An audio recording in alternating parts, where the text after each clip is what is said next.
Hello, this is Chris Cooper, and a big welcome to the Business Elevation Show. Delighted to be back with you again for yet another week. This is our 636th episode. We've been going since September 2011, and this is really the place where we meet fascinating business leaders, thought leaders, experts who really care through their businesses, through their work, through the channels of doing good, because we believe that doing good matters.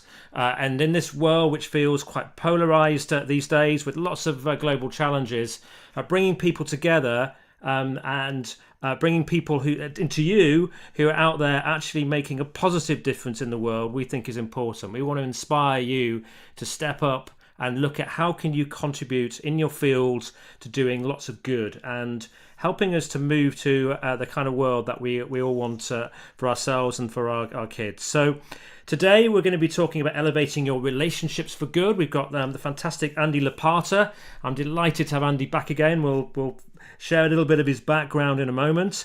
On last week's show we had Louise Evans, and Louise talked about she talked about the 5 chairs. She's got this really fascinating methodology, and the chairs are also animals. But it's actually really interesting to utilize these 5 chairs to think about in each critical moment, how do you behave to make sure that moment really, really counts.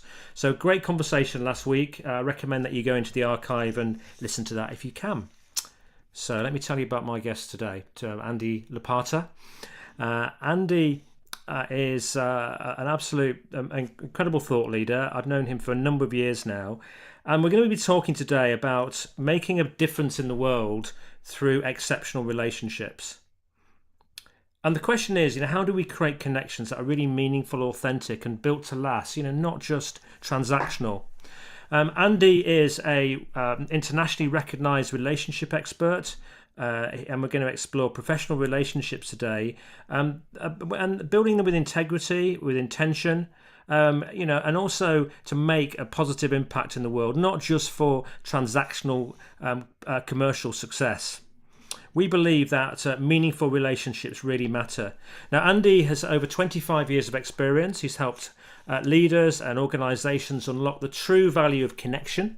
He's worked with some incredible brands like Google, PayPal, the BBC. He's contributed to the Harvard Business Review and Psychology Today. And he became one of the leading voices on networking, mentoring, and relationship-driven leadership. So we'll talk a little bit about his journey. We're going to talk about his relationship matrix as well, which is a powerful and practical framework, which I think we'll all find very helpful today.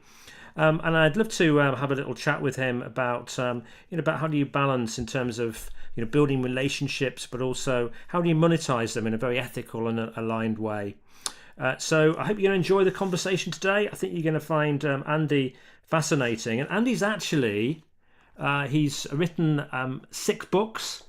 He co-hosted the Connected Leadership podcast as well. He was shortlisted for the 2025 Thinkers 50 Coaching and Mentoring Award. He's also, I met him in the Professional Speaking Association. Now, we had Andy on the show back in 2011, incredibly, so only 3 months after we started. And we're now one of the longest running business podcasts in the world. And on that show, we had Ivan Meisner, the godfather of networking in the United States. And then Andy came back again in 2016 with Peter Roper. So, Andy, welcome. Good to see you again. It's good to be back, and I'm allowed on my own now.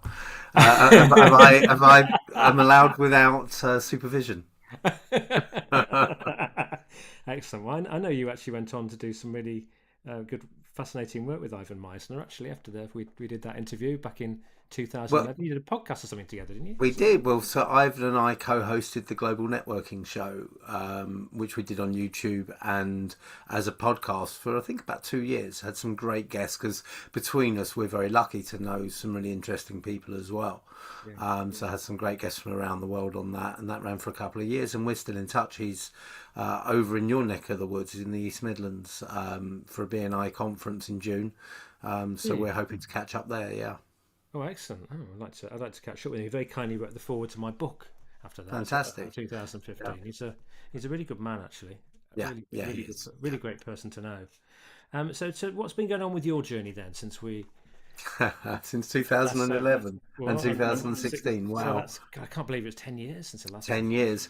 And if you think what's happened in the world over the last 10 and 16 and 15 years, which impacts business. I've had this conversation a couple of times just in the last week. That will give you a clue as to what's happened. Because, I joked the other day that ever since I got into business, particularly this business, I don't know if it's a curse on the world, but we went from 1 year after I started, or 6 months after I started, we had the crash, the global crash. Then we had austerity in the UK. Then we had Brexit and various other things around the world in 2016. Then we had the COVID pandemic. Then in the UK we had Liz Truss, who deserves a chapter of her own. Now the war. So what have I been doing? I've been keeping my head above water and keeping a business going. At the same time, you mentioned 6 books. The first 2 predated our first conversation. The second 2 came out in 2011. One of those, not counted among the 6, was the second edition with Peter Roper. Death came third. And since then I've written 3 more. Connected Leadership and Just Ask in 2020, and then the Financial Times Guide to Mentoring, which came out in 2024. And we've been developing this app, and I've just been out building my business and spreading the word, enjoying the pleasure when the opportunity comes of speaking around the world. So I did a lot of work in India over the last year. Had the absolute pleasure and privilege of speaking in Maldives just about 18 months ago, and traveling to various countries. So yeah, it's been a journey. I think actually among all of that, the biggest pivotal moment for my business was, if you take the pandemic out, because the pandemic impacted all of us who speak or train for a living, and that's had its own impact on my business in terms of how I deliver, how clients expect me to deliver, and the format of what I deliver. But beyond that, in 2019, I gave up effectively something I'd been trying to do for years, and that was to reframe how people see networking. Because the challenge was that people hear the word networking, and for many it led to a cold shiver up the backbone, and they grimace and turn away, and that was impacting where I was bookable as much as anything else. And it was frustrating because I could see the value in networking as I perceived it, which was not about networking events. They were purely a tool in the process, but there was a disconnect between how I could perceive it and how it was perceived generally. And I'd set myself the goal to try and reframe that, but that was an ambitious goal. In 2019 I did something really interesting, and interesting based on what happened. And that is, I shifted position. There's actually a blog on my website called Shifting Position that I wrote then, where for me at the time it was literally a renaming of what I do, from networking strategy to professional relationship strategy. But what I found was that by talking more about professional relationships, what I wanted to achieve worked, and that was, it resonated with people for whom networking didn't. And I find now that it's much easier and more accessible for me to work in sectors and at levels that wouldn't have shown an interest under the banner of networking. But at the same time, something clicked in my subconscious, and I started changing what I delivered. New ideas, new frameworks, new tools came to mind. And I believe that the quality of my work exponentially grew. And so I shifted along with what was initially intended to be almost marketing shift. Yeah, it feels like a really important shift as well. When people think of networking, it's often going to an event, isn't it? And some people are very comfortable in that situation, some people more so. And there's a little like the word sales. There's perceptions around the world networking, but professional relationships, that suddenly opens the scope up to so much more. Yeah. And I deliberately try and avoid the word networking as much as possible. I deliberately don't put myself out there to speak about networking skills, if you like. I can. I've with Peter Roper, we co-authored a book of which that was a large part, and it was very successful and still resonates today. But it was important for me to move away from positioning that as part of what I do, because it was never about networking events. That was always just part of it. And if we obsess with those, we miss the network around us, the relationships we build day to day. And I used to run a business network, and with hindsight, it amazes me how many people will start a new venture or recognize they need to develop new support, new business, and they'll go straight into a room full of strangers to try and achieve it, rather than starting with the people they already know. That doesn't mean networking events are a bad thing, or you shouldn't engage with networking groups. It means that they are one part, one ingredient in the recipe. They're not the whole meal. And we need to look and see the relationships we've got elsewhere first, I would say. Yeah, as a quote came to mind by Tom Stoppard, which was, "It's a great time to be alive, and everything that you thought you knew is now wrong." Well, and I think that's even more the case now. You can argue that about the journey I've been on, and that I probably have views that contradict what I might have said 15, 20 years ago. It has been more of an evolution than a revolution, but there's bound to be different positions. But I think now more than ever that quote is true and amplified because of AI, because of social networks, because of the way we engage, because of shorter attention spans. It's easier from when I came into business over 20 years ago, over 25 years ago, to now. It's so much more accessible for a micro business like mine to be global and to operate globally. That couldn't have happened 25 years ago. It would be very, very difficult. Now it's not that hard at all. I think that quote really resonates with me. Yeah, so it's interesting. I actually heard that quote at an event a few weeks ago, and the event had lots of really interesting and very experienced professionals, people, former journalists, psychologists, various people, and there was even somebody talking from Deloitte, and they were talking about the question was about how insurance policy needs to adjust now. We're pretty certain there is something called unidentified aerial phenomena, and then and with AI, and so it was just really interesting. They were looking at actually areas which once upon a time would have been completely taboo and embarrassing to talk about, but now it's coming into the mainstream. Some of these things are coming into the mainstream, which is really interesting. Yeah. So with the professional relationships, then, how would you define a professional relationship? It's a relationship you build with someone you know through your work. And I have a model of the 7 stages of professional relationships, and the center point of that model, the ultimate stage, is friend brackets move into personal network. And I think the important thing here is that if I was to bring personal networks and personal relationships into this, you would have a Venn diagram. So there would be, depending on who you are, your personality type, your values, your outlook of the world, depending on the sector you work in and the people you surround yourself with, a whole range of factors, that Venn diagram might include a slight overlap or a massive overlap. And there will be people in your personal network that you actually find a closer bond with, even family members you become closer to because you share your business interests in common. So it might be a personal relationship, but you talk professional content, professional stuff. And there will be people who are the opposite of that, who you just don't go near professional conversation with a personal contact. And it works on the flip side, that there will be, and you and I, you've mentioned the Professional Speaking Association, we both get on very well. I think we've always known each other professionally. We've never been in that environment where it has accelerated, but I'm sure it would if we saw more of each other. But I have some of my best friends have come through the PSA, through a professional network, and you, I'm sure, have the same.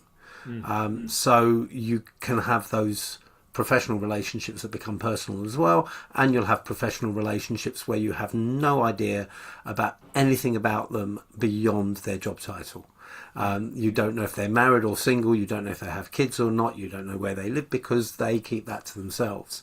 So I think that Venn diagram will look different for different people. But when I talk about professional relationships, really where I'm coming from is that if you ask the majority of people what is the most, and maybe the wording would have to be thought through, but effectively asking what's the most important resource to help you in your business or your career, whatever it might be, the most common answer would be people, the relationships you build. But when you look at where they invest their time and their money, whether it's in terms of physically spending money on marketing, for example, or sales, or whether it's self-development, whatever it might be, relationships is pretty much at the bottom of that list. We leave them to chance.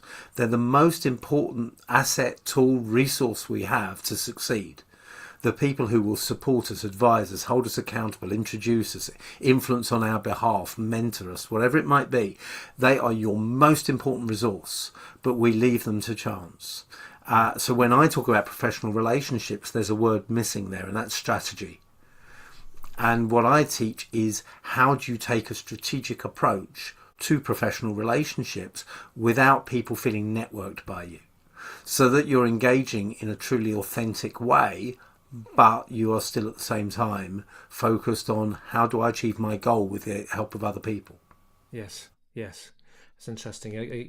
You took me back to a situation many years ago with a senior client who asked me, he said, Chris, what most motivates you? And I said, it's people, and it's engaging with people. And he said to me, those things that you use when you need them and you get rid of them when you don't. And There might be a little bit of an element of him giving an insight to you, to his personality, more than seeing you there, I would think. Yeah. I did wonder if he was going to get rid of me, if that was the point, but he didn't. I think he also had a little bit of a sense of humour, but but actually, that's it's important, isn't it, how you see people, because we have suppliers, we have we have teams, we have customers, and there's potentially a lot of different relationships of different seniority if it's in an organisation, and it's important, isn't it, to really think about your relationships, because they will certainly make a huge difference to your results. And absolutely. But let me take the first part of that, because I think we have to be adult about this and recognize that we are building these relationships because we have something in common, and that what's connecting us is the professional element. Sometimes it's more, and that's when it can transfer into friendship and personal relationship. But you can have really positive, really supportive, really authentic and genuine professional relationships with someone who then moves on. They retire or they move to another role.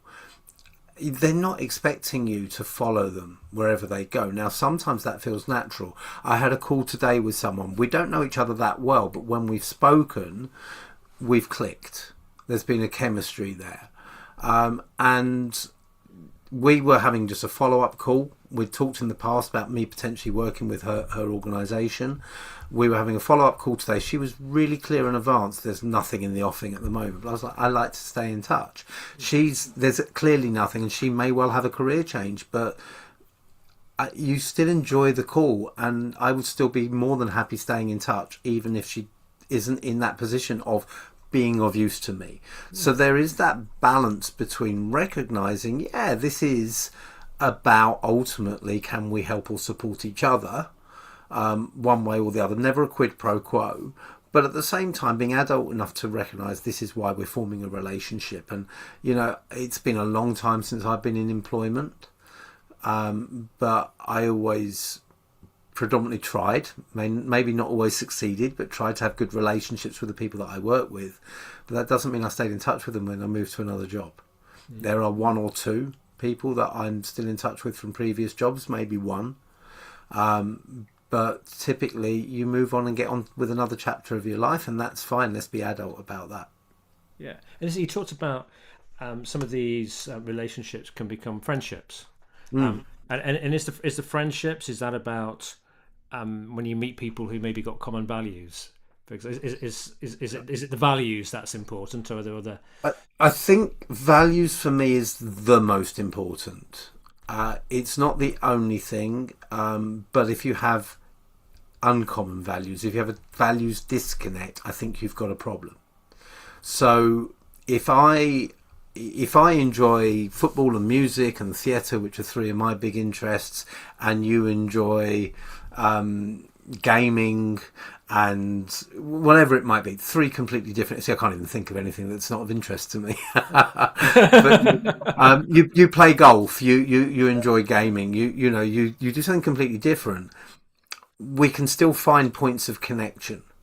But and if our values are the same and we recognise within each other, maybe it is professionally we have the same interest, but our values are the same, I think you can still find connection. If you love all the same things as me, but you see the world differently and your values are in real disconnect with me, then you're going to struggle to build that personal relationship sustainably over the long term. The common interest will bond you initially.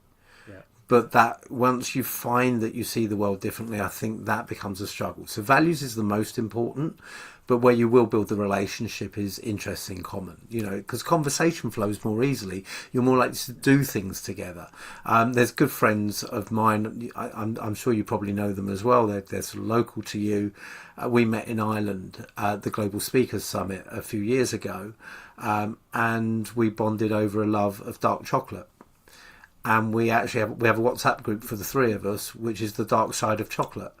Now we all get on like houses on fire. We have common values. We have common interests beyond chocolate. But that was the bonding point. We went to Bewley's in Dublin after the conference finished, and we found they did really deep, dark hot chocolate, like 85% cacao hot chocolate, and we just bonded over that. But the values are important to sustain it, because that was about 4 years ago.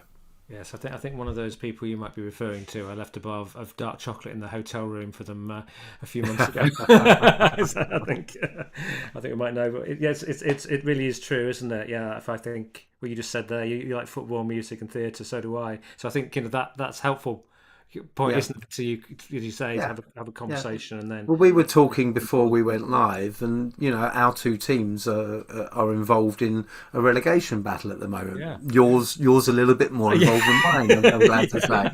But it gave we talked about that, and to be honest, I would have gone to the game this season at Leicester at your ground, but I was speaking, I couldn't make it. But if I'd have gone, you'd have had a call. Are you going to the match? Let's catch up. And there's those connection points that help build a relationship. You might not have been talking to me after the match, but it's on us even this season, so we're okay. I don't. I'm not like that with football.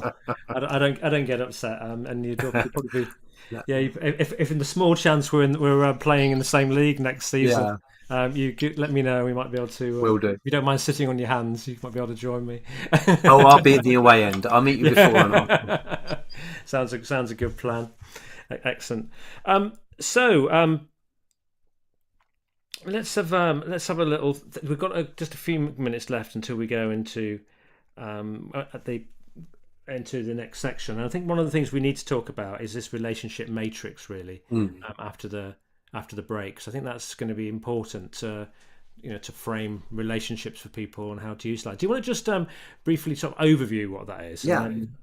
Yeah, of course. So I mentioned about some of the elements in more detail afterwards. Yeah, I mentioned a little bit earlier that when I pivoted in 2019, I started coming up with these frameworks, and two of them are called to the relationship matrix. So it's effectively a stakeholder mapping tool. but it's focused around core objectives. And the two key elements, once you've identified your objective and stakeholder groups, are two of those frameworks. They were the first two frameworks I came up with, and they are the 7 stages of professional relationships, which I mentioned earlier, and what I call the 4 I's. So the 7 stages of professional relationships aims to reframe how we see networks, because typically we see networks as binary: you're in my network or you're out, which guides bad behavior, because it guides send a connection request on LinkedIn to a complete stranger without personalizing it. They click accept and never talking to each other. It means you meet someone at a conference, exchange elevator pitches and business cards, never follow up. If you look at the 7 stages of professional relationships, you recognize that people go on a journey in their relationship with you, and it takes you through that journey. The 4 I's is how people can help us. So once you know why that people would want to help you, 7 stages, you need to understand why they would, which means that you can be more supportive in asking for the help that you need. You can equip them better to help you. So the 4 I's are influence, introducer, implementer, and sources of information, insight, and ideas. So you would score each individual for those 4 I's in the context of that challenge. So ultimately you end up with a matrix that shows you who could help you and how they could help you and would help you, and are they giving you that help at the moment? If not, you think, well, what conversation do I need to have with them? Who could help you but maybe wouldn't really want to yet, not really put their heart and soul into it because the relationship isn't strong enough. So you can start thinking about, how do I build that relationship? And who could help you but doesn't know you? And then you can look for your introducers. So it's a really simple tool as it stands, and we can talk after the break about our next steps with that. But it's a really simple tool that just helps you uncover blind spots in your network, recognize who you're not thinking of, or who you're not thinking of in that context, who you're missing out on, what conversations you're not having, and what relationships you're neglecting, so you can get the support you need to move you closer to your goal. Yeah. Excellent. Well, it's perfect, because we now need to go into commercial break. So after the break, we'll talk a bit more about the 4 I's, and we'll talk about the 7 stages, if that's okay. Yeah, of course. That'd be great. So we're back with you again in just a couple of minutes. And I always recommend, if you have the opportunity, if you're sitting down somewhere, maybe just identify just 1 or 2 or 3 golden nuggets that could be really helpful to you. And I think the 4 I's, for example, are well worth making a note of, because those sorts of things could be useful for you, for the rest of your career. So we're back again with you in just a couple of minutes. Do join us after the break, and we'll talk more about elevating your relationships for good.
Hi, this is Chris Cooper. We're back. I'm with Andy Lopata. We're talking about professional relationships. And Andy was sharing a little bit about his 4 I's earlier, and he mentioned 7 stages of professional relationships. Andy, maybe you could tell us a little bit more about the 7 stages so we can understand that.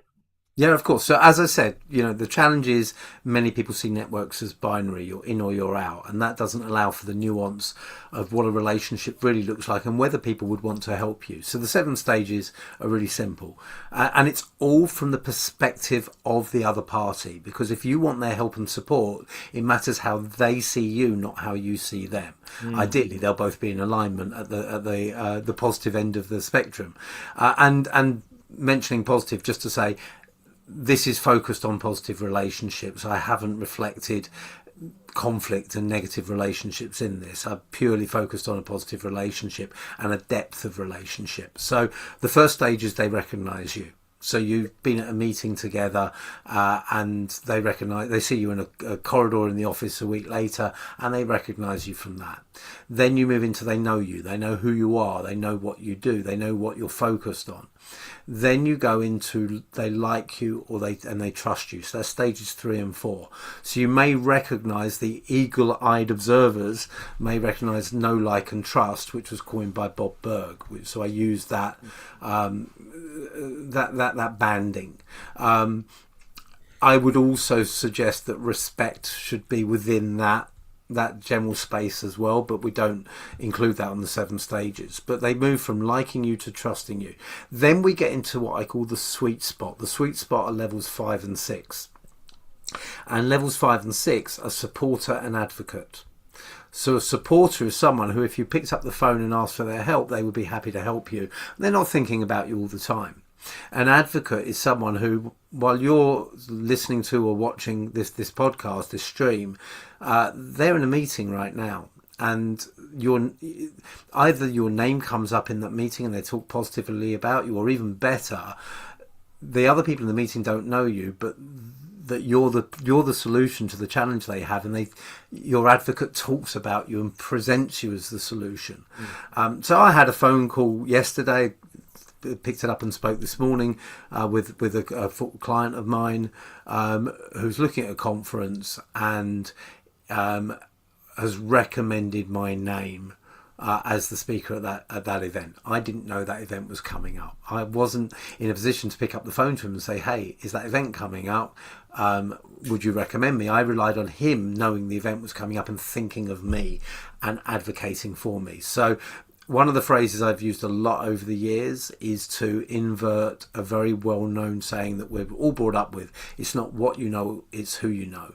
Yeah. Actually, it's who knows you and what they know about you, what they say about you when you're not in the room. Those are your advocates. I probably shared that in 2016, if not 2011, because I've been sharing it for a very long time. And then the level 7, which we touched on earlier before the break, is friend, moving into personal network. So recognize, know, like, trust, supporter, advocate, friend. One of the interesting things about this is, so the biggest challenge for people when it comes to taking a strategic approach to professional relationships universally is time. I do not have time to do this. So you need to find ways to chunk and manage your time effectively when it comes to building key relationships. And a couple of years after I developed this model, this framework, I recognized something really interesting. If you are at those first 2 stages, they recognize you or they know you, you're not going to invest a huge amount of time in building that relationship unless there's an instant rapport or a lot in common. You are going to follow them on LinkedIn, maybe comment on a couple of posts, maybe drop them a note. There's a great follow-up process that I heard many years ago, never been able to attribute it, but it's 24/7/30. Follow up within 24 hours of first meeting someone, then 30 days, then 7 days, then 30 days, 3 different 2-way interactions. You've built a wall around the outside of that network. But you're not going to do much more than that with a fresh contact. Otherwise, it's going to feel a little bit creepy, a little bit needy. If you look at the other end of the 7 stages, if you look at supporter, advocate, friend, I bump into people. I mean, Chris, when was the last time we spoke? It's probably a few years. It's a few years, yeah. Yeah, and we probably speak once every 3 or 4 years. Yeah. But if I reached out to you and said, Chris, would you help me with something? I think you would. Absolutely. And vice versa. Yeah. So, because I would class you certainly as supporter, if not advocate. Yeah. Probably not advocate either way, because we're not. Our visibility has never been high enough with each other. Maybe that's something we should remedy. Yes. But solid supporter level. If you pick up the phone, you'd help. So we can go years without talking, and just pick up where we left off, because the foundation is there. And I've come across this time and time again. I was in Norway last month, speaking at a conference in Haugesund in the southwest. I went to Oslo on the way back, and mainly to meet up with an old friend that I used to be on a entrepreneurs committee with 15, 20 years ago. And he's been back in Norway for over a decade, and I don't think we've seen each other in that time. But we picked up, and I endeavoured to make an introduction for him on the back of that. It hasn't quite come off yet, but I'm still hopeful. So you don't have to invest a lot of time once you reach that sweet spot. You will do naturally in many cases, but you don't have to spend time there. Where you spend time is once people get to the like and trust stage, because at that point, it's more natural for you to engage more frequently, and they're showing potential to become supporters and advocates. So if you write down a list of 20 people who spring to mind in terms of how they could support you towards a key objective, and we can talk about the 4 I's and what that might look like, give each a score of 1 to 7 on the 7 stages of professional relationship. The 1s and 2s, little nudges, little touch points, stay in there and gradually build the connection. The 5, 6 and 7s, reach out and ask. You don't need to be investing more time. It's good to do. You should